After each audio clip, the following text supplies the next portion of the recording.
evening, everyone, and welcome back to a new episode of the Nerd Variety Podcast. I am Hannah. I am here today with Hayden. Hey. And Josh. Hi. What's I'm up? sure... Oh, Hayden's apparently dying. Uh-oh. I'm fine. Are you okay? Yes. Okay. We'll have plenty of time to talk about death later. Death and the plague. Yeah. Well, not plagues. But Okay. today, we're going to be talking about a show that... It's kind of funny that we're all into it now, because basically the timeline of us getting into the show was that I was at a bookstore with Beck, my younger sibling, and we were looking for new manga to read, and a complete stranger recommended to us The Promised Neverland. We bought the first volume and have been hooked ever since. And then it came out as an anime in 2016, I believe. Don't quote me on that. Was it that long ago? 2016. Yeah, the first episode was released. Maybe that's the manga was released in 2016. The anime is more recent. Excuse me. That makes sense. Excuse me. You're but not then, excused. sorry. But then No I excuse. talked about it with you guys and have got both of you hooked, and now we're all completely caught up. We have watched all of the episodes we could find on the internet. Yes. Which is... Was it 10 in the first season? I think it's 12 episodes in season 1, and then Seven 7 so so far in season 2. Well, 6. Well- there's a refresher gonna- episode in season 2. Well, that's 5.5. So Yeah, if you wanted to count that, there would technically be 8 in season 2. I didn't watch it. I skipped through it. Yeah, Yeah, I was I like, started to. Summary, yeah. I started to, but I'm like, yeah, okay. Literally, all of this is recap. Yeah. It was so just it's a summary. Yeah. yeah. So anyway, Especially if yeah. Josh, I was just saying, especially if you binge watched it like we did, you don't need that's it. true. That's true. Yeah, I suppose if it had been a while since any of the episodes had come out, then you'd want a synopsis. But we knew what was happening. Yep. Yeah. So today we're going to talk about The Promised Neverland. We're all very excited about it. As we're all caught up, we do need to give a quick spoiler warning if you're ever planning on watching this show. which we recommend. We recommend you do. Yeah. You Watch might it. not It's great. want to listen because we're going to talk about things that we didn't expect that happened and our predictions for what we think is going to happen next and stuff like that. So, And I mean, I'm usually against telling people explicitly don't listen to our show, but go watch The Promised Neverland. and then And come then watch come this, back. or Yeah, listen. you do that. Yeah. Do that. 5, 4, 3, 2, 1. Okay. Okay, So that's the amount of time it takes to learn that Ray is gonna betray them. Ray betrays all sorts of people. It's complicated. But so I want to start off. Turncoat. Pretty much. Want to start off with a quick synopsis of The Promised Neverland. I'm basically just going to explain episode 1. So in episode 1, you meet Norman and Ray and Emma and all of their siblings, but they're not really siblings because they're all orphans who are living at an orphanage. And they seem pretty happy. Aw. Yeah, they seem pretty Yeah. happy. But then very happy. one of them has to leave because they get quote unquote adopted. And Emma realizes they left that the child who left their rabbit, so they take them and realize that they're not getting adopted, they're getting murdered and eaten by demons. What? And that's episode 1. Yeah. Thanks for that, Hannah, because I remember watching the first episode and it's like this is sweet, it's kind of cutesy, very It's not sweet. happy-go-lucky, and then you go into the Munch. what's that place called? The The transit gate, area. yeah. The gate. Oh yeah, the gate. And then they open the car and they see her and it's like, oh my god. They see their little sister's dead body with a beautiful red flower blooming out of it. Yes. And then the demons immediately after that. Yep. Which it took them like till season 2 to explain the flower, didn't it? Or did they Yeah, well, explain it all in season 1? No, they explain it in season They 2 don't. because basically the rest of season 1 is them planning to escape the farm, and then they escape at the end of season 2, and then season 2 is them kind of being out in the world, or they escape at the beginning of season 2 or the end of season 1. Yeah. Mhm. So there's your quick synopsis. So what were your guys' first impressions? So obviously, Josh, the first impression is like, oh, this is cute, it's family, and then Oh my gosh, There's what? There's something going on here. I know there's gonna be some a twist here, but it's like this is I don't know. It's like this is all right. I mean, not my Mhm. typical first choice, but this is how a lot of them start. Mm-hmm. And I got a lot of vibes of like, as someone who's watched Walking Dead and Attack on Titan, I kind of got a lot of similar vibes with this show, and how it's kind of turned into the protagonist, or the good party of people are having to figure out, plan, and kind of work around their situation. It's a lot of survival drama. And I'm always asking myself, are they going to make it out? Are they going to be able to outsmart, mom or whoever, the demons? Are we going to lose somebody? Which I feel like we were bound to lose someone, just just like that, with some situations. Who was the other one? I enjoy seeing the kids, work their way out of situations that they get into. Yeah. What's up, Hayden? I'm sorry. What was the other one's name? Who came in to assist Mother? Sister Crone? Yeah. Was it Crone? That sounds right. Yeah. Yeah, so I think one of my things that I appreciate about the most, first of all, in that first episode, what I love is that the whole thing does seem like really cute and fun and sweet. There is like a little bit of a vibe that something's weird. But then when Norman and Emma first discover Connie's body, like it's almost like the animation style shifts a little bit. Like they start using weird angles and like zooming in on people's face, and they're like, and you're like, it's just a very sudden shift. Yeah. So what I like about it, is they have that horror aspect, and then I also appreciate that the whole thing feels kind of like a chess game with the kids and with mom, and that they're trying to outwit each other and stay one step ahead of the other. And Norman especially is like thinking, oh, I'm gonna do this, and then mom's gonna do that, and then Ray's gonna do this, and how are we gonna respond to all of this, and just like thinking 5 or 6 steps ahead. And it's just 10 steps ahead of everybody.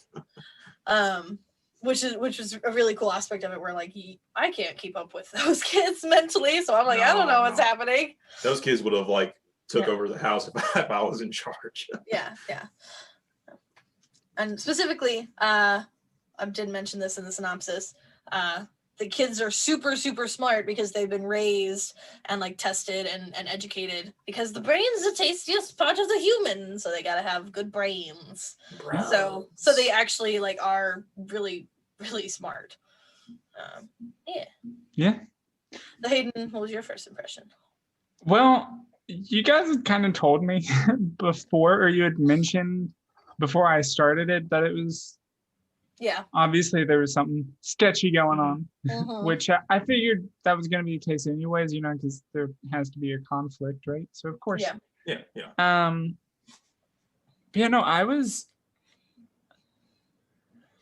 don't know, because you know me, I'm still somewhat of a newbie to anime and all that. Which I'm maybe so a little more but... than like the average person who doesn't watch any, or more than the person who just watches Dragon Ball or something, but not much more than that. So something like this really was interesting to me, and it caught me off guard a little bit because of just how because in a lot of anime you get a lot of action. Like there's usually a lot of like fighting of some kind. Here, like there gets to be some of that, but it's really more of like a mystery, like a thriller thing. And there's a lot of talking, and you really have to pay attention to kind of figure out, like piece together what's happening. And it's interesting. I was really kind of drawn in just by how deep it is. Yeah. And by deep, do you mean like in the same way I was talking about, where like everyone's trying to think 6 steps ahetd, and there's just a lot of like mental stuff going on? Yeah, there's a lot of that. Because I wouldn't say it's like you can feel the tension between the characters. Because I wouldn't say deep in terms of like it deals with hard-hitting issues, because they're fake issues, right? They're not real issues. They do bring in some that are I would consider it like just just below the skin deep. Well, yeah, especially now. So now we're in season 2, right? And right now, what's going on is Norman wants to destroy all of the demons, right, to make their utopia, basically, right, and to get rid of all the demons forever, right? And Emma is saying they've been spending some time in this demon town, right? And she's seen elderly demons and child demons, and she's like dealing with this morality of like, yeah, they want to eat us, but like some of them are kids. Yeah, and like are we really gonna kill all of them? And like they're doing this kind of like people to survive. Like they don't know it again. And they even bring up, the point in this most recent episode. It's like, well, like Yui, I don't remember what exactly they used as an example. It was some animal, and it's like, well, you eat this thing, and like, what if it tried to explain to you it didn't want you to eat it? Like, would you let yourself and let your family go hungry just because like this little animal said it doesn't want to be eaten? Yeah. I mean, honestly, that being said to Emma, my thought was, I believe she would totally not eat that animal. I believe that she wouldn't, but I don't believe she would force her siblings to starve. Yeah. Right. If I don't know, it's complicated. Yeah. It was. You kind of see that kind of conversation or that idea brought up in the opening sequence because of how they parallel like the humans eating the rabbit at their dinner table and saying grace, and then the demons doing the same thing with human pieces and saying their quote unquote grace. And I like how they're doing a lot of parallels between like human society and demon society, especially since I think we kind of like, I guess humans kind of gave demons society and culture and reasoning, which is weird to think about. Yeah, because the demons are only sort of sentient, intelligent beings because they eat human flesh, right? Is kind of the idea behind it, right? So if you take away that supply, they basically turn back into monsters. Yeah, which is a really interesting aspect of it as well. Yeah, and that's another thing where I kind of want to go to a whole, I guess, sci-fi place. Like, can you, like, how ethical is it to give something or someone? I guess it's more kind of like a something like sentience, and then strip it away, take it away from them. Yeah, it actually that's the whole thought behind like AI and all that too. Yeah, well, it actually reminds me of a play that I was in called Flowers for Algernon. It's about a guy who, I don't remember what it is exactly. He has some sort of mental disability, and he eventually takes like a drug or something. I don't remember exactly, but he's able to overcome his mental disability, but then it comes back, and he learns about like people are not nice to him. They were like really mean to him, and like, it's not as extreme as having your humanity stripped away, but it's a similar sort of concept of being like, like that's a horrible thing to do to somebody. Right. Give them something that helps them be part of society, and then when people can't see them as like same, like equal members of society, and they treat them badly, and then that person's like, no, I want that. I want to be part of the society again. That's not right. Yeah. Right. So it's interesting, and it almost begs the question, like, would it have been better to just leave things alone in the first place, right? Because the knowledge of what's been done to you is kind of the worst part. Right. Yeah. It's again, and it's I can't remember. I'm gonna stumble through this as I do everything, but I can't remember exactly where the quote is from, where I remember it from. It's probably multiple places, but and I can't remember it specifically too exactly, but the general thing is like, well, so if you want to punish someone or hurt someone, you can't just like not give them something or withhold something. Like you have to really get them, you have to show them what it is and get them to love something and to know what it is to be with it, and then take it away from them to know what it means to be without it. Because if you just never give them something, they're not gonna know. Right. Yeah. I see there's a lot of I've seen parallels between demons and humans a lot. And Norman and Emma had that conversation, I think in episode 7 or 6, when they're I having don't their remember debate. any of this too precisely, except like the Yeah. most recent one.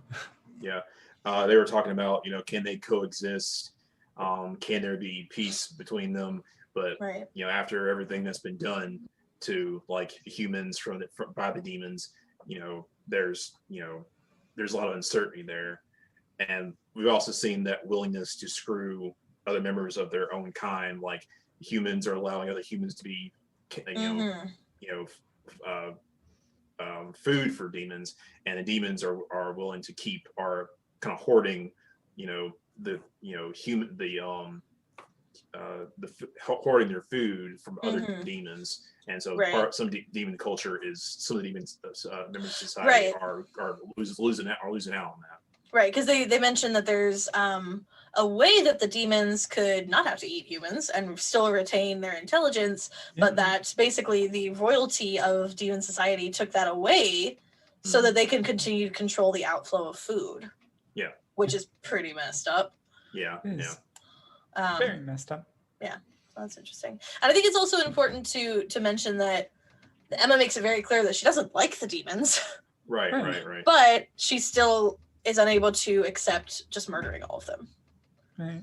Which I think is important. Or letting them devolve into monsters again. Right. Yeah.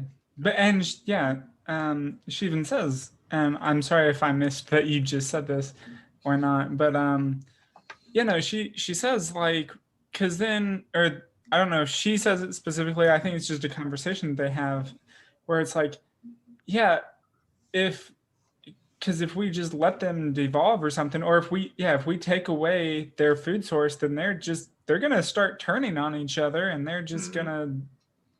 It's worse than just killing them. Like really. Yeah. Yep. Well, I'm gonna adjust the conversation a little bit, and I want to know a little bit about your favorite characters. We know that Hayden loves Emma and identifies with her. Right. But Josh, do you have a favorite character, and why? I don't really have a favorite character. But I do enjoy like the main characters and how they all kind of play off each other.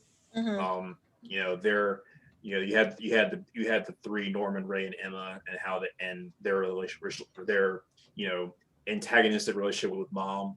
Once they all figured out that, once she found out they knew and they knew that she knew, and just seeing them, play their, quote, their chess game with each other. And then seeing Mom, I think I enjoy trying to figure Mom out, because she seems like, she cares, but she's also very devoted to her duty as the caretaker of the only thing farm. that I can think of that like helps me understand her a little bit more is, and obviously it's very different, but the way that I feel about my cat. Which is that like she's gonna die way before I am, right? And of course that's gonna be sad, but my mentality about it is like, she was a stray and I'm just trying to give her the best life that I can. Yeah. Right. And I feel like Mom kind of possibly comes from the same angle. Like, at some point, these kids, like, they're on the farm, they're gonna get eaten. Like, I just want to give them the best existence that I can while they're here. So I feel like she feels kind of helpless in it, but still wants them to enjoy the life that they have. Yeah, she takes solace in that she gave them the best life that she right. could. At least that's my perspective on it. Peace and happiness. Right. Yeah. I do like what they're doing with Norman. It's at least, it piques my interest, because he has this whole tone shift of just being the kind-hearted but really smart kid or a member of the group, and trying to do everything he can to keep everybody safe and keep really giving Mom for her money. And then he comes back, which I didn't think he died, but then hearing about that he went through some crap with other kids. They were basically trying to test subjects. Right. They just did horrible crap to them, and now he's become like what's the word? He's become Jaded, hostile, vengeful. Vengeful, yes, that's right. And now he's just this cold, calculating mastermind, and it's gonna be interesting to see how things go, especially with his little little cough he had. Yeah. You know, I did want to say about him, like, you know, Ray he was tricky for a bit, but like the sketchiest person is probably Norman because of how smart he is and how he's even since the beginning, you know, he's been like the trickster basically. Like, he's too smart for his own good, for anyone's own good. Yeah. Well, yeah, and I feel like that sometimes separates him from his emotions, right? And that's what you said, he's kind of cold and calculated. And I generally view the three as a scale where Emma is the most compassionate and the least smart, but still incredibly smart. And Ray's kind of in the middle, and then Norman's really, really calculating. But I think it's cool that, like, on the surface, Emma and Norman both have valid points about killing all the demons, right? So Emma's point is, like, if there's a chance we can live happily and everyone can live happily, then that's what we should fight for. Where Norman's is, yeah, there's a chance, but I got to look out for me and my group first and foremost, and this is the only positive way that this is going to happen. Like, the only for sure way is to kill them. And so it's interesting that they both have valid points. Yeah. But, So, Hannah, we didn't get to you yet. Who is your favorite character? Who is your favorite? I feel like my favorite character is Ray. Ray?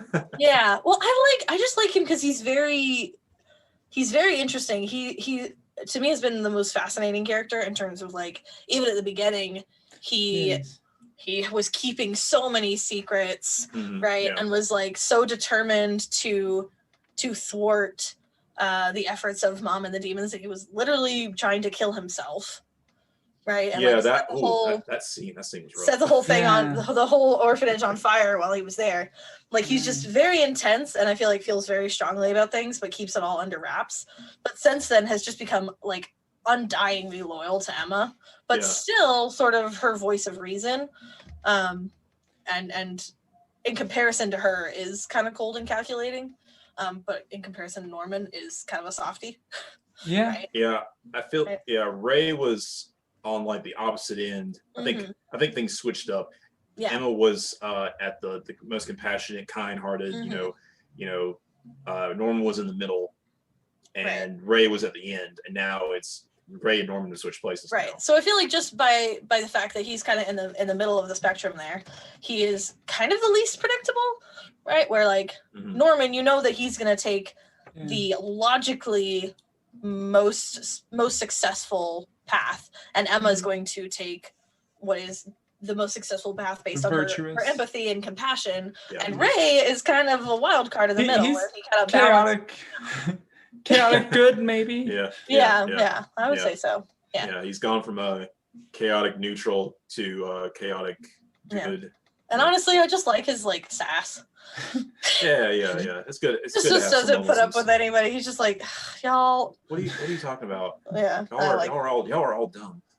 Yeah, pretty much. So I gotta ask, how obvious was it to you? And Hannah, I assume you read the manga before you saw any of the anime. Manga. Sounds like yes. Manga, whatever. I don't know. We're not getting pedantic nerds. Manga, I know. It's manga. Yeah. Okay. Anime. Is it anime? Okay. No. How obvious was it to you your first time through that Ray was the traitor?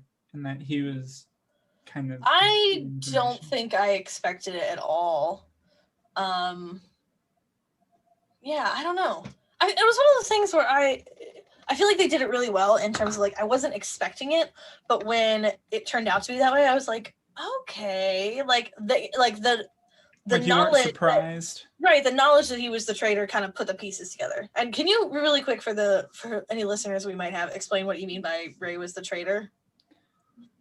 Well, I mean, if people are listening, they've seen the show by now, right? Hopefully. Maybe not. I guess that's the fair point. Just to clarify. So, there was, we knew at one point in the first season that someone was giving information, because they were trying to escape and all that. Someone was giving information about their escape to Mom. And she was kind of catching them with certain things. So Norman had at one point set like it was like rope or something they were going to use, and they were trying to see if they could trust these other two kids that were trying to figure out what was going on. They were trying to bring him into the loop. So Norman told Ray, like, hey, so I'm going to put a decoy one here and tell this one where it's going to be, another decoy here, tell this one where that's going to be. But here's where the real one is. And so then, went through this, and basically they got to the point where they were talking, and it's like, well, she found out this, she found this decoy, so that means this person was lying. And then Norman's just like, I only told you about that decoy. I told the others this other place. Different decoys. Different decoys. Yeah. So that's again an example of Norman being 5-10 steps ahead of everyone.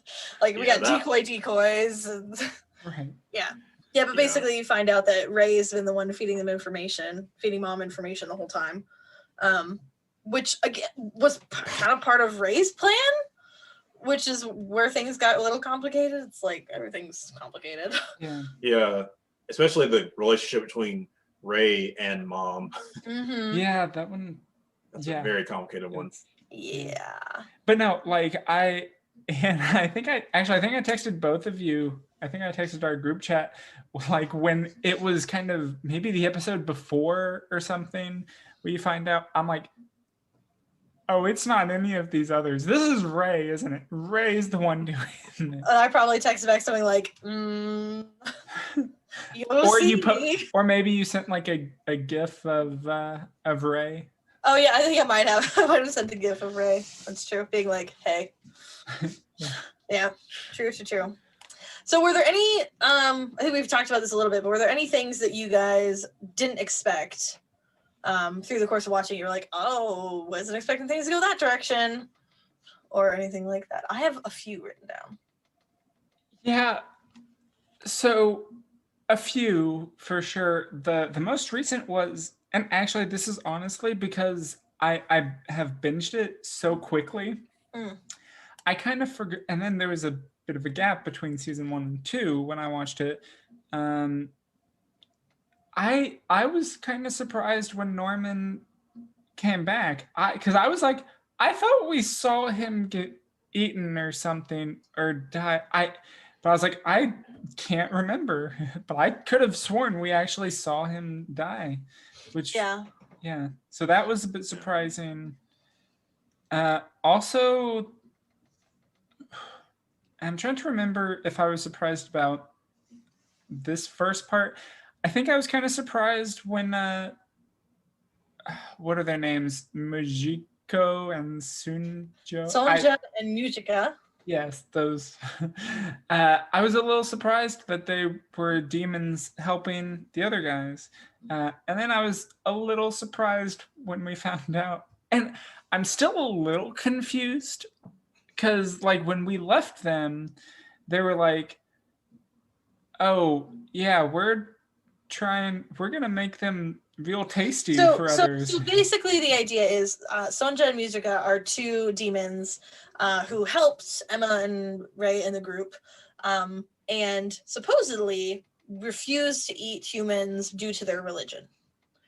That part seems to be legit though, because there's reference. That is legit. But what's confusing about it is when they eventually part ways with Emma and the group, Sonja says something along the lines of, I'm looking forward to be able to eat them, right? And basically the idea is the religion says that you can't, they're not eat, allowed farm to grown. Yeah, exactly. So if their humans are out in the wild and they're hunted, that's okay, right? So Sonja wants them to sort of make humans run free again so that he can hunt them and eat them. I don't think he did, but and the hope that these humans are even smarter based off the kids that he was interacting with. Yeah, he hopes that their children will be smart so he can hunt them down and it's kind of still kind of eat one, I guess, to get the perks of eating a human. But also for the thrill of it, I guess. Yeah, it's the religious equivalent of like, it's not sporting. Yeah. Right. Yeah. Like he wants the challenge. Yeah.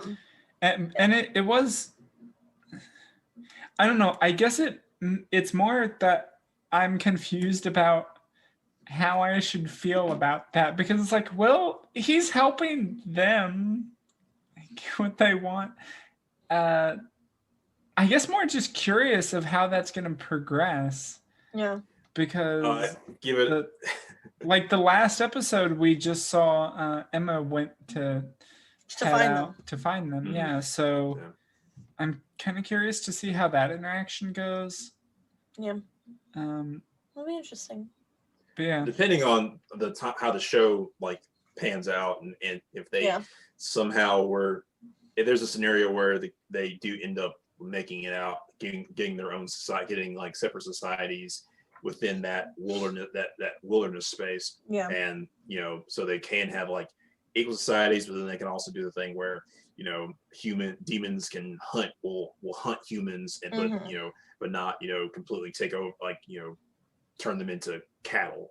Right. Yeah.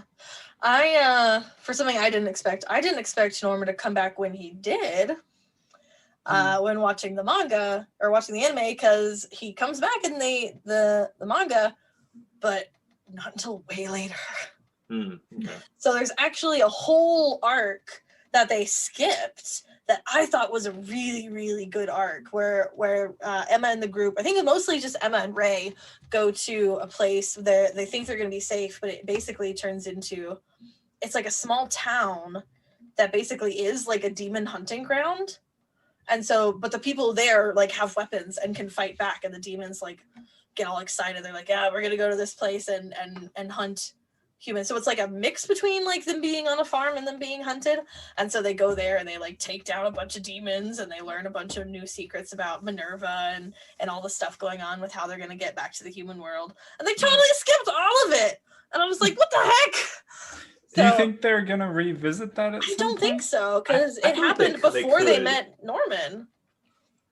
I mean, they could, based off how they could be separated, and the world. We still don't know how big the world is. It's true. Yeah. But plus, if they don't, like, I mean, it's not the first time that an adaptation of something like this has been done things out of order. Like out of order, yeah, because.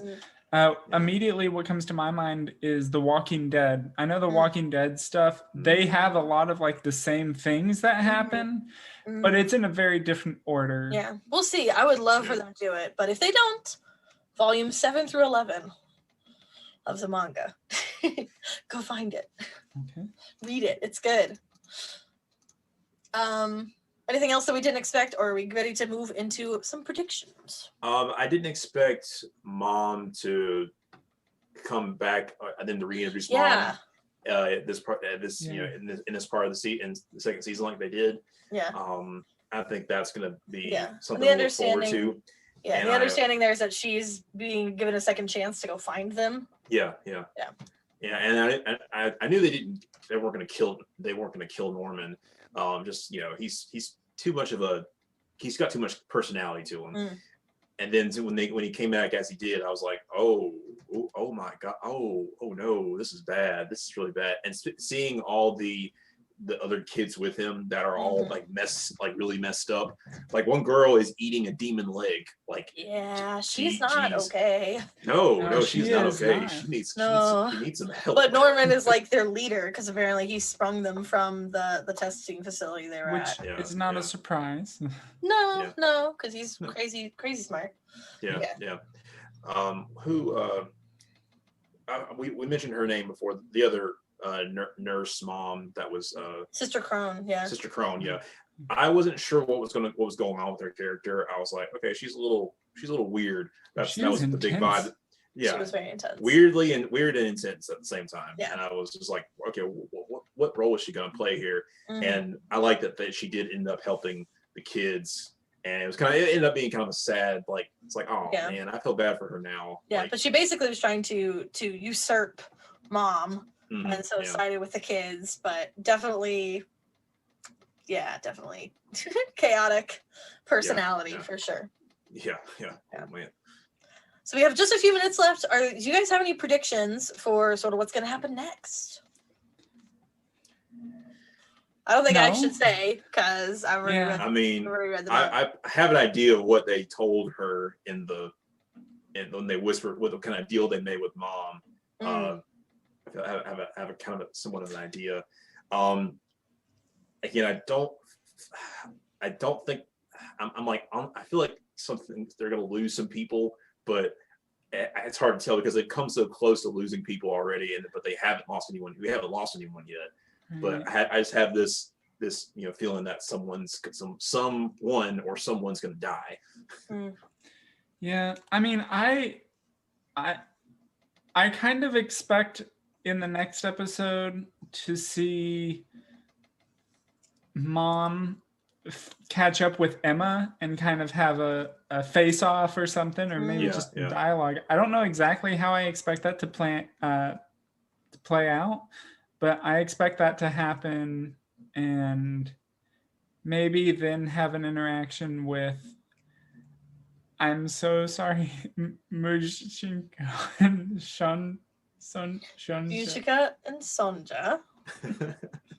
I'm so bad at their names. I apologize. Okay. They're great characters. They're great characters too. I'm glad they are. They have some older kids, as part of that, elder group that is kind of over the rest of the kids. I also kind of expect down the line for there to be, because it's kind of there right now, but I expect there to be a more, I don't know, a more clear, like, rivalry, I guess, between Norman and Emma. At least, if not the rest of the family and Norman and his group, because they seem to have very different ideals. Yeah, I wonder if Norman will kind of turn his back on his new friends and side with Emma again. Yeah, let's see. How's he gonna play both sides here? I feel like it could happen. Yeah, I'm not sure. Anna, you're not allowed to talk since you know everything. I don't know. Hey, I only recently read volume 17 of the manga, and there's apparently going to be at least 20, so I don't know everything. Don't believe you. Okay. No, I'm curious to see how it plays out in terms of Norman's loyalties. Let's say it like that. Yeah. But I don't know. Sure. Yeah. But I think that's it for today. Next time, Hayden, do you know what next time is? It's your topic. No. Is it a music one? Is it composers? It's composers. Next time we're going to talk about composers. I love composers. I hope that you give us some prep questions because I don't know much about composers. I don't have time to prep anything. I'll do it like 5 minutes before we start, maybe. Nah. Okay, so expect a very chaotic episode next week. It's gonna be a great episode. Yeah. Again, we highly recommend you go watch The Promised Neverland or read it. It's super good, super fun, and stressful. Yes. Yeah. But until next time, nerd out. Nerd out. Nerd out.